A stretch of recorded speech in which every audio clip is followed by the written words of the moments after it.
आदाब, अस्सलाम वालेकुम ख़वातीन और हज़रात। प्रोग्राम है दियारे हर्फ और मैं हूँ आपकी होस्ट फराह इकबाल। नाज़रीन, आज हमारे साथ जो मेहमान मौजूद हैं उर्दू अदब के बहुत ही सीनियर शायर हैं। इनकी शख्सियत किसी तारुफ की मोहताज नहीं। दुनिया भर में जहाँ भी उर्दू अदब से लगाव रखने वाली हर शख्सियत इन्हें जानती है। बहुत ही बेहतरीन शायरी के मालिक हैं, ऑथर हैं, राइटर हैं और बहुत ही खूबसूरत शायर हैं। तो चलिए नाज़रीन, बढ़ते हैं अपने आज के मेहमान की जानिब और करवाते हैं आपकी इनसे मुलाकात। जनाब नज़ीर कहसर साहब।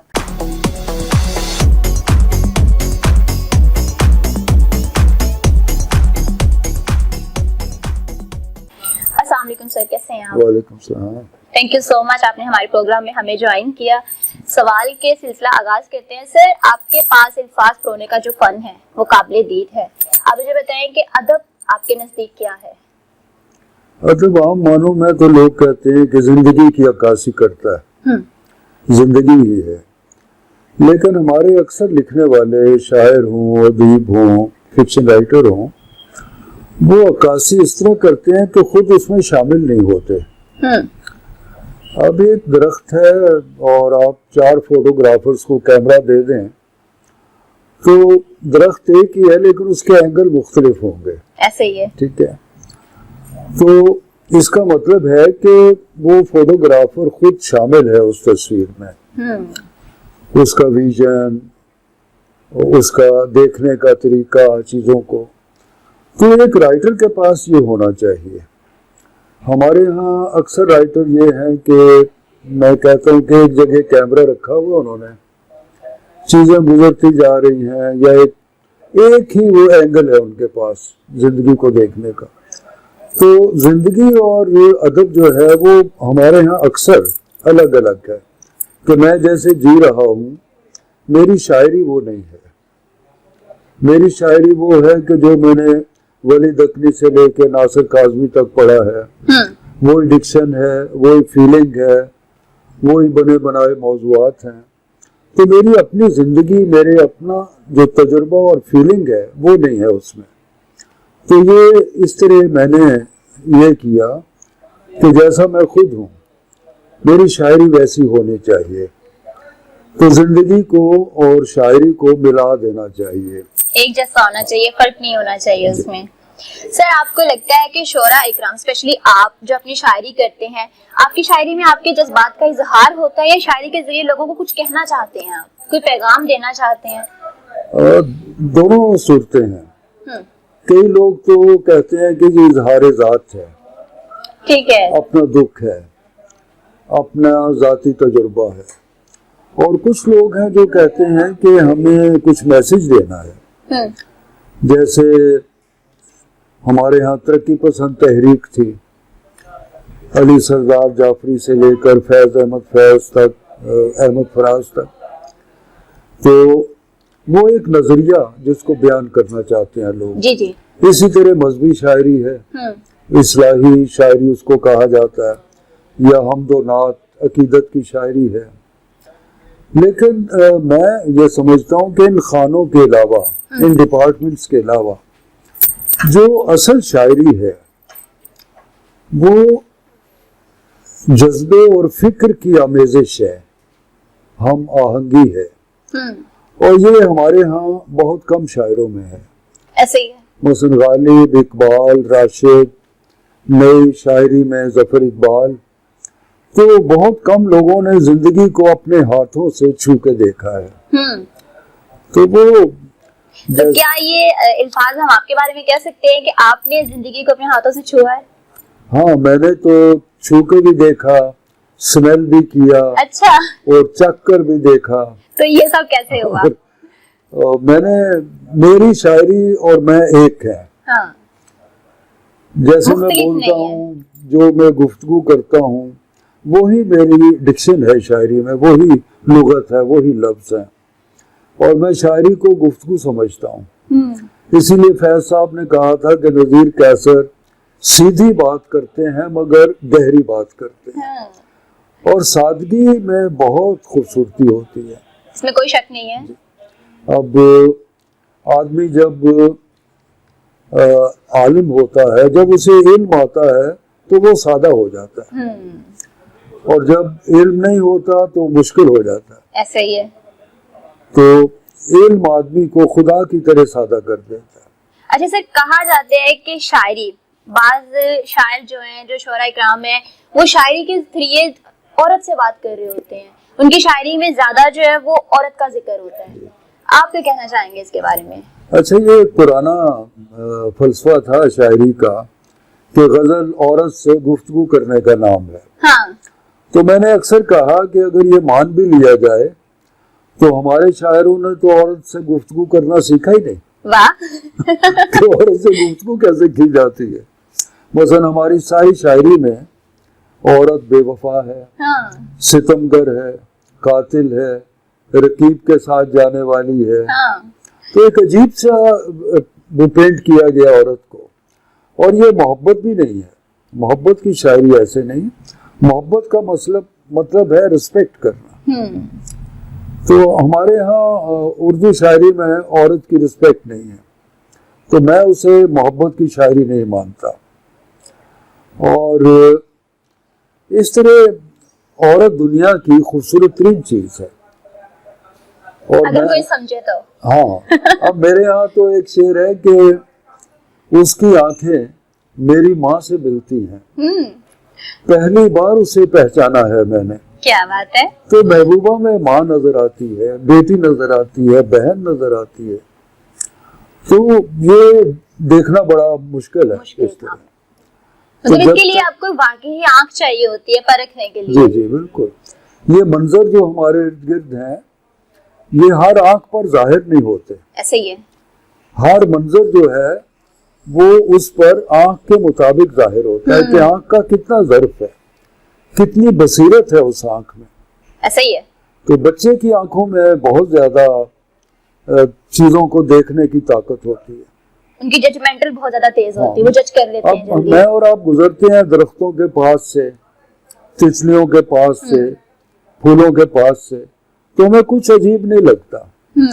एक बच्चा जब गुजरता है तो वो हर चीज को हैरान होकर देखता है।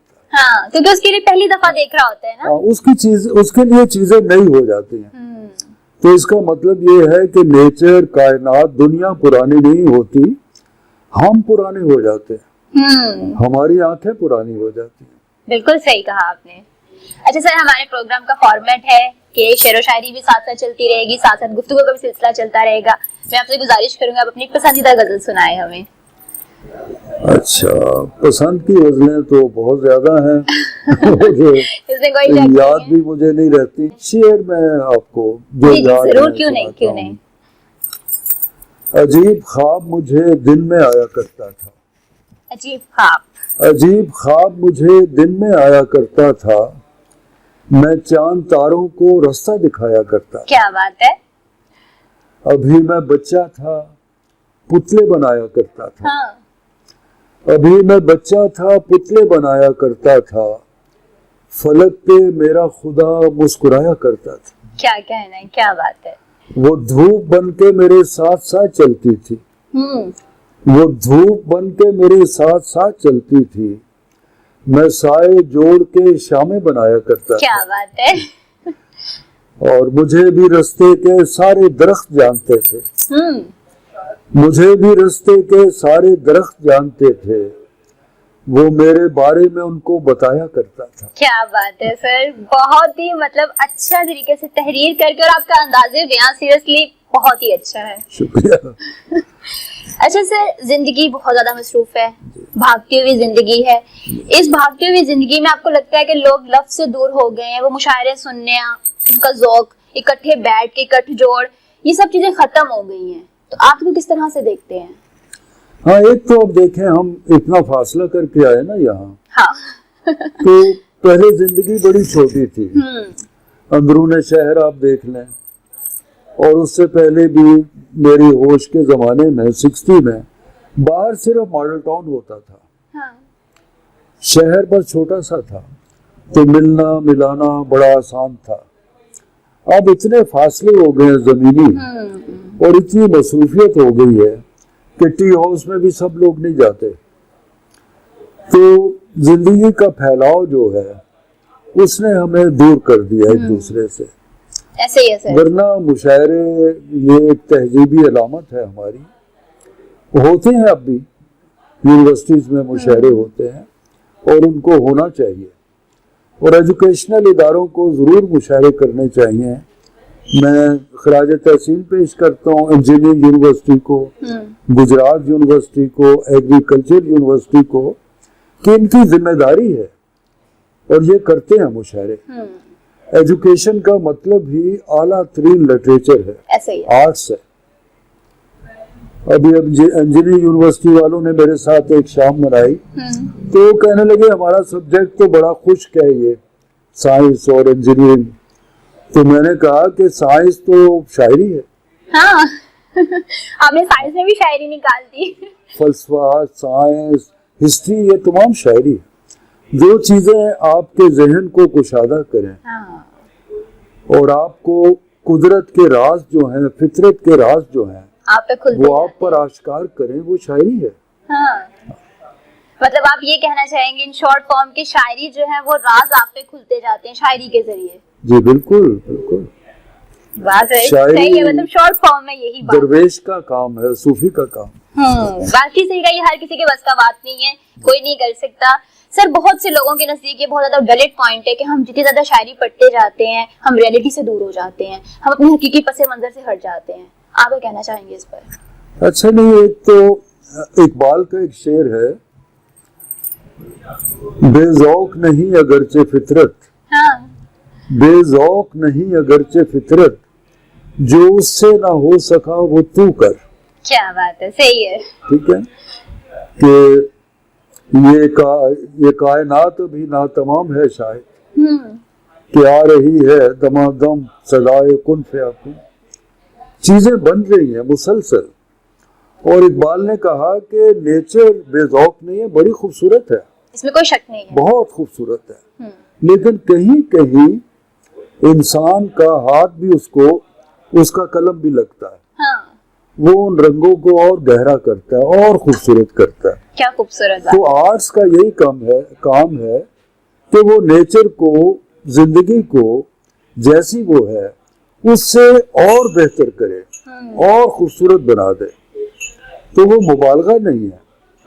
हम घर बनाते हैं तो वो 4 दीवारें भी हो सकती हैं, लेकिन हम उसमें रोशनदान रखते हैं, खिड़की, दरवाजे, और फिर दीवारों को कलर करते हैं। मतलब उसको अपने मुताबिक हम लोग जो है वो डिजाइन करते हैं, कलरफुल करके, ज्यादा खूबसूरत करके। फिर कर्टन भी लगाते हैं, फूलों भरा हुआ, कलरफुल। तो जिंदगी ऐसी है, और आर्टिस्ट का यही काम है कि इंसानों की जिंदगी को, नेचर को, माशरे को पहले से बेहतर बना दे। इसमें कोई शक नहीं है। क्या सुनाना चाहेंगे सर आप? तेरे साए में छुपाकर तुझे ले जाऊंगा, तू दिया है मैं जलाकर तुझे ले जाऊंगा। क्या बात है। दरो दीवार यूं ही देखते रह जाएंगे, ऐ परीजाद उड़ाकर तुझे ले जाऊंगा। वाह। इससे पहले कि ये बारिश, ये हवा रुक जाए, हाँ।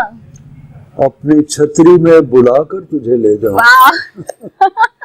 क्या बात है।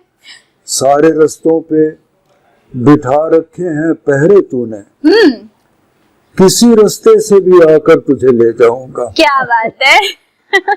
और जागने वाले तुझे ढूंढते रह जाएंगे, हाँ। जागने वाले तुझे ढूंढते रह जाएंगे, मैं तेरे ख्वाब में आकर तुझे ले जाऊंगा। क्या बात है सर, क्या बात है। शायर के लिए बड़े रास्ते होते हैं, इसमें मतलब आपने बना दिए हैं। मैं ये कहूंगी कि अगर आप अपनी शायरी के जरिए रास्ते बनाते हैं तो बनते हैं, वरना वो बिल्कुल जो है महदूद होकर रह जाते हैं। बहुत अच्छी सर, क्या कहना है आपके? सर आपकी अभी तक कौन कौन सी तसनीफ जो है वो मंजर यहाँ पे हमें देखने को मिल रही हैं, और क्या नया कोई मजमुआ इशाद के मराहिल में है? अभी कोई 13 किताबें मेरी छप चुकी हैं, माशाअल्लाह। जिसमें पहली किताब ने तो बहुत शोहरत हासिल की, आंखें चेहरा हाथ, हाँ। 1968 में छपी, और उसने एक पूरी नस्ल को मुतासर किया। परवीन शाकर, सरवत हुसैन, जमाल एहसानी, बहुत से लोग। और उन्होंने इतराफ किया कि हमने नजीर कैसर से बहुत कुछ सीखा। हाँ, सही, बहुत बड़ी बात होती है। सरवत हुसैन ने तो लिखा एक जगह कि नजीर कैसर ने 3 नस्लों को मुतासर किया, अपने सीनियर्स को भी, हम असरों को भी और आने वालों को भी। और उसके बाद बहुत सी किताबें हैं, गुंबद खौफ से बशारत है, ए शाम हम सुखन है, और तुम्हारे शहर का मौसम है, मोहब्बत मेरा मौसम है। क्या बात है। तो बहुत सी, और 2 पंजाबी की किताबें हैं, कसम फजर दे तारे दी, जैतून दी पत्ती, और अब नई किताब जो है उसका नाम है दोपहर का चांद। दोपहर का चांद। तो दोपहर को भी चांद नजर आता है, हाँ। अगरचे वो सफेद होता है। अच्छा। मतलब सूरज की किरणों में वो छुप जाता है। और मैं कभी कभी उसको भी ब्रश लगा देता हूँ। अच्छा, वो कैसे? वो एक मेरा शेर है कि उतरे हैं आसमां से फरिश्ते जमीन पर, हाँ।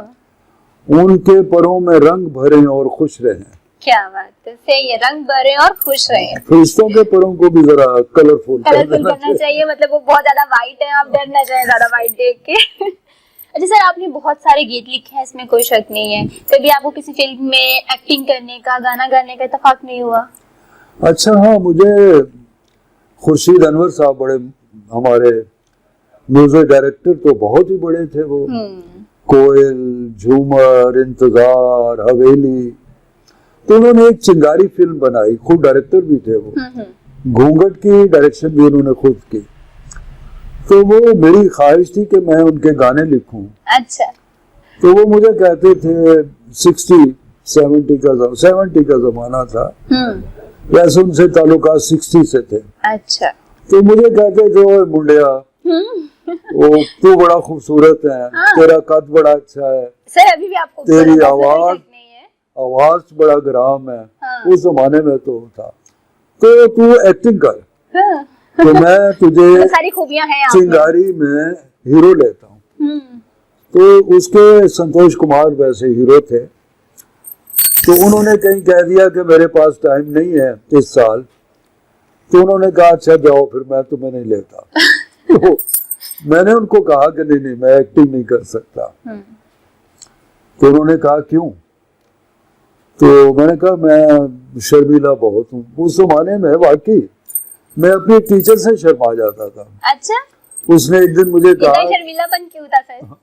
तो उसने एक दिन मुझे कहा कि बाजार चलो मेरे साथ। मैंने कहा नहीं मैं नहीं जा सकता। तो उन्होंने कहा कि भाई क्यों? अच्छा, इसकी वजह शायद ये है कि मेरी वालदा का इंतकाल बचपन में हो गया, कोई बहन नहीं थी, कोई भाई नहीं था, कोई नहीं। तो मेरा जो जिंदगी का सफर है शुरू का, कोई 15-16 बरस तक बिल्कुल तन्हाई का है, अकेले होने का। तो वो शायद इसलिए मैं शर्मीला था। शर्मीला थे आप? तो लेकिन गुड़िया के साथ सोया करता था। अच्छा। तो इस तरह वो। फिर आपने फिल्म में अदाकारी की? हाँ नहीं, मैंने कहा नहीं मैं नहीं करता। नहीं किया आपने? नहीं की। तो मना, इसी शर्मीलेपन की वजह से मना कर दिया? बहुत जिद की उन्होंने, बल्कि हीरोइन थी उनकी शमी मारा, तो शमी मारा को भी मेरे पीछे लगा दिया कि इनकी शर्म उतारो जरा। तो लेकिन वो बस मैं घबराता रहा। मैंने कहा मैं रोमांटिक सीन तो बिल्कुल नहीं कर सकता। हालांकि मेरी सारी शायरी रोमांस से भरी हुई है। इसमें कोई शक नहीं है, मतलब शायरी आप रोमांटिक कर रहे हैं और अदाकारी नहीं करेंगे।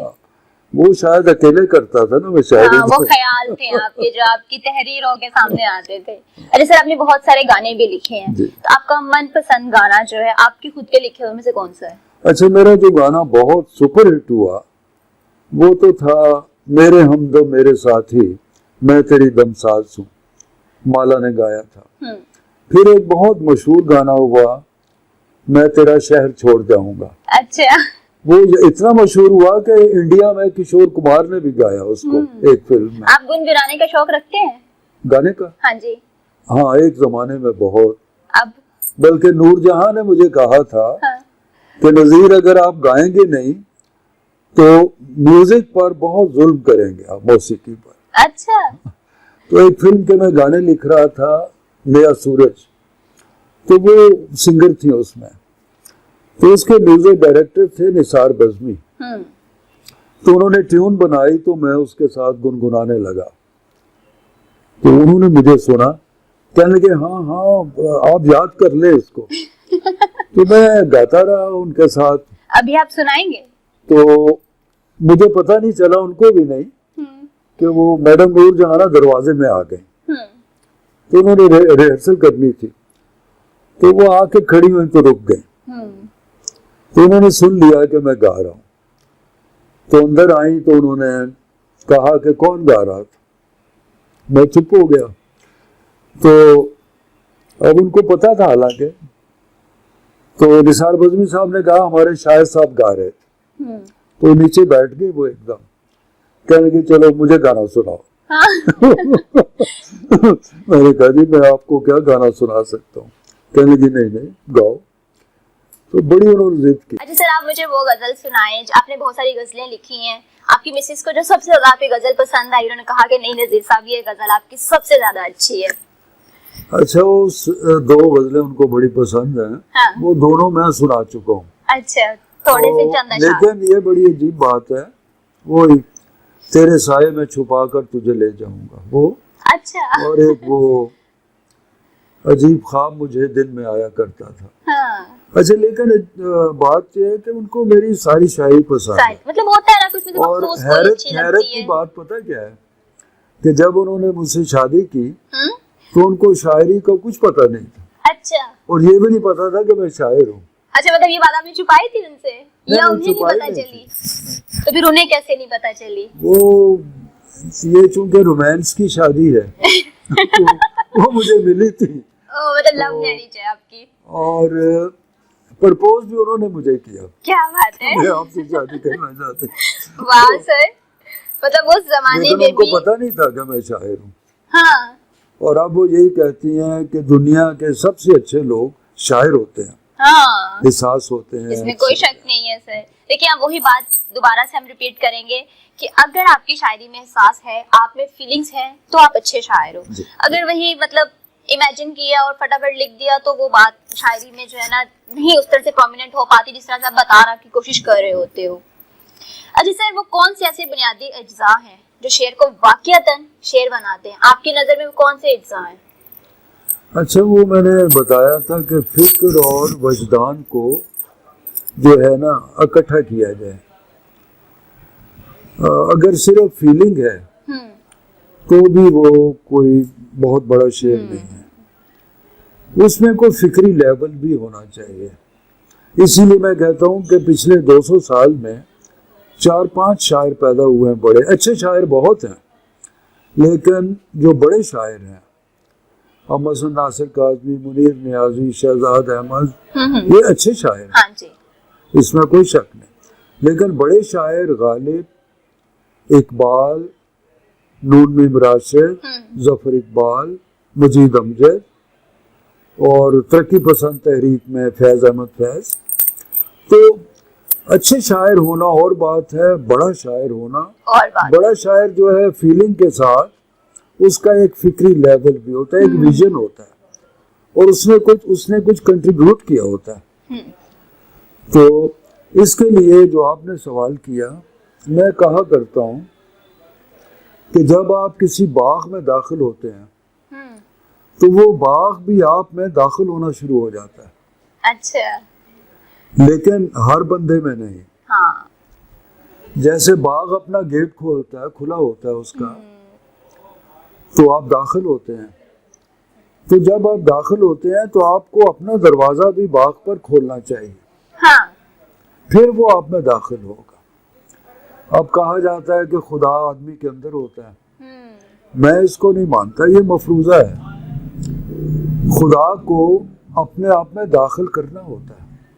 ये बात है। हर आदमी में खुदा नहीं होता। खुदा उसी में होता है जो खुदा को अपने आप में शामिल करता है। और ये मुश्किल काम है। मुश्किल काम है, इसमें कोई शक नहीं है। सर, आपकी शायरी में बहुत ज्यादा मोहब्बत और अपनायत नजर आती है। क्या आपको दुनिया में भी इतनी मोहब्बत नजर आती है? सिर्फ आपकी शायरी तक महदूद है, आपके ख्यालों तक ये मोहब्बत महदूद है?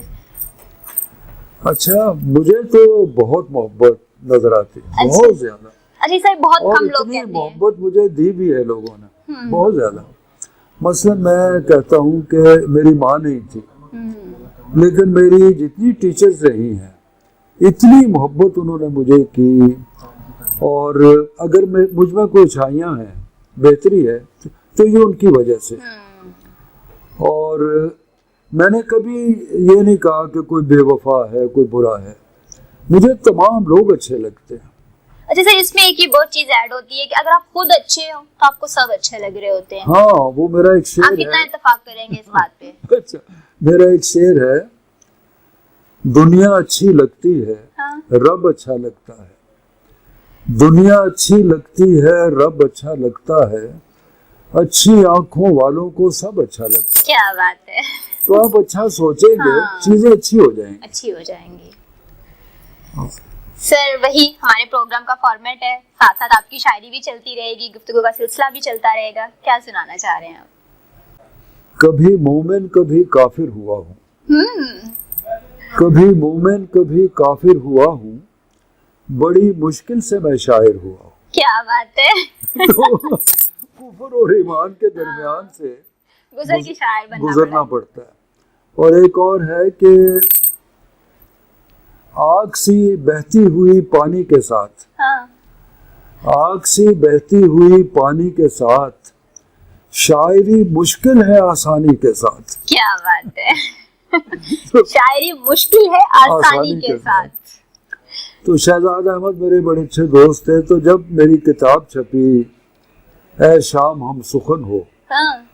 ऐ शाम मुझसे बातें कर, तो मुझसे बातें करती है शाम, रातें, बारिशें। क्या बात है सर, मेरी मतलब तरह हर चीज आपसे बात कह रही है। मेरी तरह अकेली है, हाँ। बारिश मेरी सहेली है। ओह। तो ये चीजों से आपने दोस्ती करनी है। नेचर से आप मोहब्बत करेंगे तो नेचर भी आपसे मोहब्बत करेगी। अच्छा सर, यहाँ पे एक सवाल मैं आपसे करूंगी अपने लिए, कि आप कहते हैं कि बारिश रात दिन आपकी सहेली है, आपसे बातें करते हैं, तो अगर कोई और इंसान इनसे बातें करना चाहे, स्पेशली मैं अगर अपनी बात करूं, तो किस तरह से हो सकती है? नेचर से? हाँ जी। अच्छा, उसके लिए ये नासिर अली सैयद ने भी मुझसे सवाल किया था। तो मैंने कहा था कि इसके लिए सूफी होना जरूरी है। अच्छा, सूफी बने अब? सूफी होना, दरवेश होना जरूरी है। और वो सबके बस की बात नहीं है। नहीं, बस की बात है। बनना अच्छा, चाहे तो हो बन सकते हैं। वही बात का चीजों को। हाँ। बना सकते। अब मैं तो दरख्तों के पास से गुजरता हूँ जब, तो उनको छूता जाता हूँ, वॉक करता हूँ जब, और अगर मुझे आगे जाके याद आए कि वो फलां दरख्त को मैंने हाथ नहीं लगाया, फिर मैं वापस आता हूँ। हाँ। फिर मैं उसको टच करके फिर आगे जाता हूँ। मतलब फिर तो आप वाकई तो ही मुझे लगता है कि मैं हाथ मिला रहा हूँ उनसे, बातें कर रहा हूँ। और कई दरख्त जो है उनकी शाखें नीचे झुकी होती हैं, मैं गुजरता हूँ तो वो मेरे सर पे हाथ फेरते हैं। मतलब सर, ये तो महसूस करने की बात है ना जी। आप महसूस कर रहे होते हैं। हाँ, महसूस करना चाहिए चीजों को। मतलब वाकई करते हैं। घास पे मैं चलता हूँ तो एकदम हट जाता हूँ, मुझे लगता है कि मैं इसको रोंद रहा हूँ, इसको तकलीफ हो रही है। तो ये फील करने की बात, फील करने, मैं अगर कभी कहूँ कि बारिश आ जाए तो आ जाती है, हो जाती है। अच्छा, Really? ये तो बात बिल्कुल सही है कि बारिश आपकी सहेली है। मतलब फिर अब मुझे ये कहना गलत नहीं होगा कि बारिश आपकी सहेली है, क्योंकि अभी आपने बोला कि आप कहते हैं कि बारिश आ जाए तो बारिश आ जाती है। चलिए, कभी मुझे बारिश करवानी होगी ना, मैं आपको कॉल करके बोलूंगी। सर, बहुत मजे की बातें करते हैं आप। कैलिफोर्निया में गया ना अभी, यूएसए, अमेरिका, तो वाशिंगटन डीसी था, कुछ और जगह होस्टिंग वगैरह से, तो मेरा एक दोस्त कहने लगा अब हम जा रहे हैं फ्रीमॉन्ट सिटी। तो मैंने कहा उसके बारे में कुछ बताओ। तो उसने कहा कि वहाँ प्रॉब्लम यह है कि बारिश नहीं होती। मैंने कहा चलो मैं जा रहा हूँ, अब हो जाएगी। तो हम गए, 2-3 दिन गुजर गए, एक फंक्शन में थे हम, मेरे साथ एक शाम थी। तो बाहर निकलने लगे ना होटल में से, तो मुझे कहने लगे कि सरकार वो बारिश कहाँ गई आपकी, आप तो कह रहे थे मैं जा रहा हूँ बारिश होगी। मैंने कहा हो जाएगी, सब्र करें। जैसे हम होटल से बाहर निकले, शदीद बारिश शुरू हो गई। क्या बात है सर, वाकई दोस्ती है आपकी बारिश से। अच्छा सर, तारीखी एतबार से गजल की इब्तिदा कब हुई? अच्छा, उसका जो एक निसाबी सिलसिला, वो तो कहते हैं कि जी ये वली दखनी से शुरू हुई। लेकिन कहा जाता है कि इर्द गिर्द जो नवाब थे, जो छोटे छोटे दरबार थे, वहाँ गजल हो रही थी।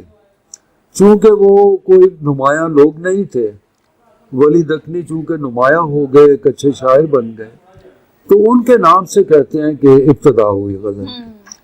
किसी ने मुझसे पूछा था कि आपने शायरी कब शुरू की? हाँ। मैंने कहा जिस दिन पहला फूल खिला था और जिस दिन पहली बारिश हुई थी, उस दिन मैंने पहला शेर कहा था। मतलब बहुत पुरानी बात है। तो ये अच्छा सर, वाकई ही ये बात रियलिटी बेस है या सिर्फ हंसी मजाक में कि जिस दिन पहला फूल खिला था या पहली बारिश हुई तो उस दिन आपने पहला शेर कहा था? नहीं, हकीकत है, हकीकत है। ये कायनात जब बन रही थी उस वक्त भी मैंने पहला शेर कहा। किसी ने मुझे पूछा आपकी एज कितनी है? हाँ। मैंने कहा कम से कम 3000 साल। तो वो कहने लगा कैसे? मैंने कहा मैंने 3000 साल तक पीछे सफर किया माजी में, तो अगर 4000 साल तक कर सकता है 1 करोड़ साल तक, तो मेरी उम्र उतनी होती। और अब तो बताया जाता है 3000 साल बैकवर्ड सफर किस तरह से किया है? कहानी नहीं, हिस्ट्री में आप सफर कर सकते हैं। मतलब वाकई बातें इंटरेस्टिंग है। ओके सर, आप मुझे बताएं जदीद गजल और नज़म क्या होती है? अच्छा, जदीद गजल तो मैं आपको तफसील से बताता हूँ। नज़म जो है गजल से इसलिए मुख्तलिफ है कि उसमें एक मौजू होता है, ठीक है ना? लेकिन आपने ये कहा कि जदीद नज़म और जदीद गजल, ठीक है ना? तो पहले हमारे यहाँ जो नज़में थी, बरसात पर एक नज़म है, वो उसमें बरसात ही होती थी, और जिंदगी पर एक नज़म है, बाग पर एक नज़म है, तो बड़ी महदूद सा एक मंजर होता था उसमें। लेकिन अब जदीद नज़म जो है वो हमारी जिंदगी की तरह बिखरी हुई है, फैली हुई है। पहले शायर सिर्फ शायर होता था, अब शायर प्रोफेसर है, इंजीनियर है, एक्टर है, एग्जीक्यूटिव ऑफिसर है, मुख्तलिफ जिंदगी गुजार रहा है वो। तो इसी तरह अब वो शायर जो वजीफा खार था, एक दरबार से वाबस्ता था, सारी उम्र शायरी करता था, तो उसके मौज़ूआत भी वही थे। अब जिंदगी इतनी फैल गई है, अब मेरी जैसे शायरी है वो तो तमाम नेचर में है, नेचर से मैं लेता हूँ, तो मैं शायरी को अब पढ़ता भी कम हूँ ताकि वो लफ्ज़ ना इस्तेमाल करूँ, वो सारा कुछ। तो जिंदगी में अब अदब में टोटली मैं कहता हूँ, शायरी को भी आप ले लें, जदीद गज़ल को, कि उसके मौज़ूआत बहुत वसी हो गए हैं। साइंस है उसमें, फ़िलॉसफी है उसमें, इसमें जैसे जैसे हम आगे बढ़ रहे हैं वो हैरते हैं। अब आप यही देखें कि हम दोनों बात कर रहे हैं, हमारी ये बातें हज़ारों लोगों तक जाएंगी, लाखों लोगों तक। पहले गालिब जहाँ बात करता था वहीं रह जाते थे, ठीक है? सोशल मीडिया का दौर है ना जी। तो अब बादशाह तो हमसे ज़्यादा गरीब होते थे, ये मुगल बादशाह जो हैं जितने भी। अब दिल्ली जाना होता था उन्हें लाहौर से, तो वो तो कई महीने सफ़र करते। उनके पास तो एसी भी नहीं था, स्त्री भी नहीं थी, मेरा ख्याल टेलीफोन तो क्या जदीद टेक्नोलॉजी नहीं थी उस वक्त। बिल्कुल। तो इस तरह हमारा तमाम अदब जो है टेक्नोलॉजी से, साइंस से, नई जिंदगी से, नए कल्चर से जो पैदा हुआ है साइंस के हवाले से। अब वो कॉन्सेप्ट भी गलत है कि कल्चर जो है अर्थ बेस्ड होता है, कि जमीन से जुड़ा हुआ, गलत है। अब हमारी जमीन का जो कल्चर है हम उसमें नहीं जी रहे, ऐसे ही है।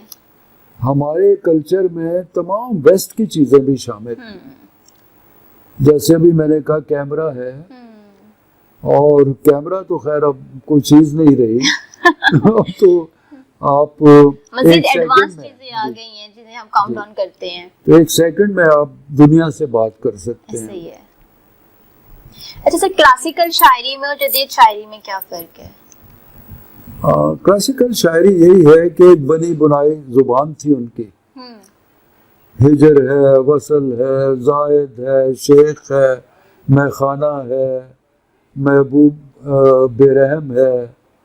तो मुझे जो एतराज़ है पुरानी शायरी पर, चंद बड़े शायरों को छोड़कर, हमारी शायरी मायूसी की शायरी, जिंदगी से बेदारी की शायरी है। तो इसीलिए मैं कहता हूँ कि 200 बरस में 2-3 बड़े शायर पैदा हुए हैं जिन्होंने जिंदगी का पैगाम दिया आपको। गालिब है, इकबाल हैं, फैज़ हैं, राशिद हैं, और ज़फ़र इकबाल ने तो खैर बहुत सी चीज़ों को तोड़ फोड़ के नया बना दिया। तो जिंदगी से जब तक आप अपनी जिंदगी से, मौजूदा जिंदगी से नहीं जुड़ेंगे तो अदब जो है वो नया नहीं हो सकता। अच्छा सर, जो हमारे न्यू लिखारी हैं, जो हमारे नए आने वाले शायर हैं, आपको लगता है कि इनमें वो जुनून, वो स्पार्क है जो उर्दू अदब को, शायरी को आगे तक लेके जा सकते हैं? हाँ, कुछ शायर हैं, बिल्कुल हैं, लेकिन हमारे यहाँ नए शायरों में ना जल्दबाजी बहुत है। अब मेरी नस्ल, जल्दबाजी आप किस लिहाज से कह रहे हैं? मसलन जल्दी जल्दी मशहूर होना, हाँ, फेम आना, हाँ, फेम के लिए कमर्शलाइज करना शायरी को, तो वो रियाजत, मुतालिया नहीं, मुतालिया खास तौर पे स्टडी बिल्कुल नहीं करते हो, सिर्फ शायरी पढ़ते हैं। एक बड़े शायर के लिए साइंस, फिलॉसफी, तसव्वुफ और मेरे नज़दीक तो इल्हामी किताबें पढ़ना बहुत ज़रूरी है। एक बेहतरीन शायर उसके बगैर बड़ी शायरी नहीं हो सकती। मैंने तकरीबन तमाम बड़े मज़ाहिब को पढ़ा है और उसके अलावा भी तसव्वुफ को भी पढ़ा है। तो इसीलिए वो मैं दोहराया करता हूँ कि हज़रत हसन बिन मंसूर हिलाज, उनका नाम हुसैन था तो मंसूर के नाम से मशहूर है, मंसूर उनके वालिद का नाम था। तो वो कहते हैं, उनका एक अक्सर मैं दोहराता हूँ, वो कहते हैं कि मेरे हाथ काट दिए गए लेकिन मैं तुझे छू रहा हूँ, मेरी आंखें बुझा दी गई लेकिन मैं तुझे देखता हूँ, मेरे पाँव काट दिए गए लेकिन मैं तेरी तरफ आ रहा हूँ। तो ये जब आदमी में कुव्वत पैदा होती है कि बगैर आंखों के चीज़ों को देख ले, बगैर हाथों के लोगों को छू ले, कायनात को छू ले, और पाँव कट जाए तो वो सफ़र करे, तो ये एक बड़ा ख्याल है। बड़े ख्याल के पाँव काट दें, हाथ काट दें, वो सदियों तक सफ़र करेगा। अब हमारे अंबिया कराम जितने हैं, उनकी जो फिक्र है, उनकी जो बसीरत है, वो सदियों से हम तक पहुँची है। तो वो एक बड़ा ख्याल है, बड़ा फिक्र है, बड़ी फिक्र है। सर, प्रोग्राम अपने इख्तिताम को पहुंचा, लास्ट में क्या सुनाना चाहेंगे आप? कहीं सितारे कहीं पर धनक बनाता हुआ, हाँ। कहीं सितारे कहीं पर धनक बनाता हुआ, मैं चल रहा हूँ खुद अपना गुबार उड़ाता हुआ। क्या बात है। ये जाल और ये पिंजरे बनाने वाले लोग, ये जाल और ये पिंजरे बनाने वाले लोग, मैं एक शख्स परिंदों के गीत गाता हुआ। क्या बात है। और कभी कभी मैं सितारों में जा निकलता हूँ, खुदा को अपनी नई शायरी सुनाता हुआ। क्या बात है। तो आप सुना सकते हैं, सुनता है खुदा, इसमें कोई शक नहीं है। गालिब की शायरी भी सुनता है, इकबाल की भी सुनता है, और तमाम अच्छी शायरी सुन लेता है। तमाम अच्छी आवाज है। हाँ। वो जमील है, कुरान मजीद की आयत है, खुदा खूबसूरत है और खूबसूरती को पसंद करता है। कोई शक नहीं है। वो जमील है और जमाल को पसंद करता है। बेशक। तो जमाल आवाज में हो, सूरत में हो, खुशबू में हो, रंगों में हो, वो पसंद तो वो उस तक पहुंचता है। सर, आखिर में एक ही सवाल, दियारे हक जो हमारा सेगमेंट शायरी का चल रहा है, इसके बारे में क्या कहना चाहेंगे आप? ये बहुत ही आप बड़ा काम कर रहे हैं, तख्लीकी और बामानी काम कर रहे हैं। Thank you so much. और हमारा कल्चर, हमारी तारीख जो है उसको आप महफूज भी कर रहे हैं और लोगों तक पहुंचा रहे हैं। और मैं कहा करता हूं कि हम जिक्र करते हैं गोएटे का, विर्जिल का, शेक्सपियर का, बड़े बड़े लोगों का, कीट्स का, कोलरिज का, तो मैं कहता हूं कि हमारे लोग उनसे कम नहीं हैं, बल्कि उनसे बड़े हैं। हाँ जी। बुल्ले शाह से सुल्तान बाहू तक, वारिस शाह तक, अल्लामा इकबाल तक, शाह अब्दुल लतीफ भटाई तक, खुशहाल खां खटक तक, ये बहुत बड़े लोग हैं, इसमें कोई शक नहीं है। और हमारा कल्चर, हमारा आर्ट जो है वो किसी से कम नहीं है। हमारा मुल्क भी इतना खूबसूरत है, मैंने दुनिया देखी है, दुनिया इतना बहुत खूबसूरत मुल्क है, हम देखते नहीं। हाँ। मैं अपने फिल्म इंडस्ट्री वाले लोगों को भी कहता था कि आप कहाँ कैमरा लेके चले जाते हैं, थाईलैंड, सिंगापुर, आपने कभी शुमाली इलाका जहाँ देखे अपने? हाँ। जन्नत है, बहुत खूबसूरत, इसमें कोई शक नहीं है। तो ये आप इस तमाम चीज़ों को महफूज कर रहे हैं आने वाली नस्ल के लिए और मौजूद लोगों के लिए, तो दियारे हर्फ को और आपकी तमाम टीम को बहुत मुबारकबाद, बहुत शुक्रिया। बहुत शुक्रिया sir, thank you so much.